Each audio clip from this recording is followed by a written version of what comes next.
بسم اللہ الرحمن الرحیم۔ السلام علیکم۔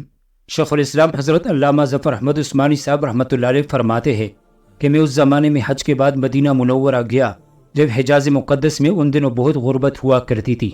ہم لوگوں نے کھانا کھانے کے بعد دسترخوان کو لے کر ایک ڈیر پر جاڑ دیا تاکہ روٹی کے ٹکڑوں اور ہڈیوں کو جانور کھائے۔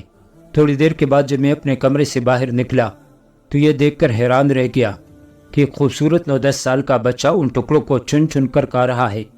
مجھے سخت افسوس ہوا۔ میں بچے کو لے کر قیام گاہ میں آیا اور اسے پیٹ بھر کے کھانا کھلایا، کیونکہ میں اسی ہستی کے شہر میں تھا جو غریبوں کا والی اور غلاموں کا مولا تھا۔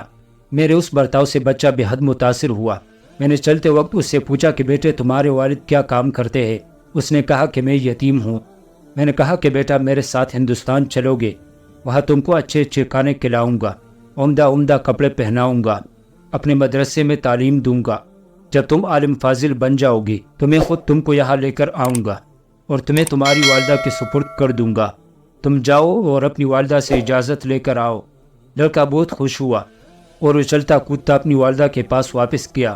وہ بیچاری بیوہ دوسرے بچوں کے اخراجات سے پریشان تھی۔ اس نے فوراً ہی اجازت دے دی۔ بچہ فوراً واپس آ گیا اور مولانا صاحب کو بتایا کہ میں آپ کے ساتھ جاؤں گا، میری ماں نے اجازت دے دی ہے۔ پھر پوچھنے لگا کہ وہاں چنے ملتے ہیں؟ مولانا عثمانی صاحب نے بتایا کہ یہ ساری چیزیں وافر مقدار میں ملتی ہے۔ مولانا صاحب کا بیان ہے کہ میری انگلی پکڑے پکڑے مسجد نبوی صلی اللہ علیہ وسلم میں وہ میرے ساتھ آیا اور ٹھٹک کر رہ گیا۔ سرکار دو عالم صلی اللہ علیہ وسلم کے روزے مبارک کو دیکھا اور مسجد کے دروازے کو، اور پوچھا بابا کیا یہ دروازہ اور روزے مبارک بھی وہاں ملے گا؟ میں نے کہا کہ بیٹا اگر یہ وہاں مل جاتا تو میں یہاں کیوں آتا؟ لڑکے کے چہرے کا رنگ بدل گیا۔ میری انگلی چھوڑ دی اور بولا بابا تم جاؤ، اگر یہ نہیں ملے گا تو میں ہرگز اس دروازے کو چھوڑ کر نہیں جاؤں گا۔ بھوکا رہوں گا، پیاسا رہوں گا، اس دروازے کو دیکھ کر میں اپنی بھوک پیاس بجھاتا رہوں گا جس طرح آج تک بجھاتا رہا ہوں۔ یہ کہہ کر بچہ رونے لگا اور اس کے عشق کو دیکھ کر میں بھی رونے لگ گیا۔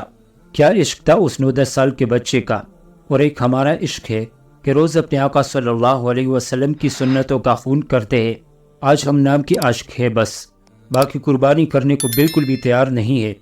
جہاں کہیں سنت کو اپنانے کی بات آتی ہے تو پہلا لفظ منہ سے یہ نکلتا ہے کہ یہ تو سنت ہے، فرض تو نہیں، پہلے فرائض تو پورے کر لے۔ اللہ اکبر۔ اللہ کریم سے دعا ہے کہ اللہ ہم سب کو پکا سچا عاشق رسول صلی اللہ علیہ وسلم بنائے اور روز قیامت ہمیں اپنے آقا صلی اللہ علیہ وسلم کے سامنے سرخروف آمین ثم آمین۔ وارش کا چراغ میں قدموں کی دھول ہو، گواہ رہنگی میں عاشق رسول ہو۔ پیارے دوستو، اگر آپ کو یہ ویڈیو پسند آئی ہو تو پلیز ویڈیو کو لائک کریں۔ مزید ایسی ویڈیوز دیکھنے کے لیے ہمارے چینل راہ تقویٰ کو سبسکرائب کریں۔ ویڈیو کو صدقہ سمجھ کر اپنے دوست احباب کے ساتھ زیادہ سے زیادہ شیئر کیجیے گا۔ السلام علیکم۔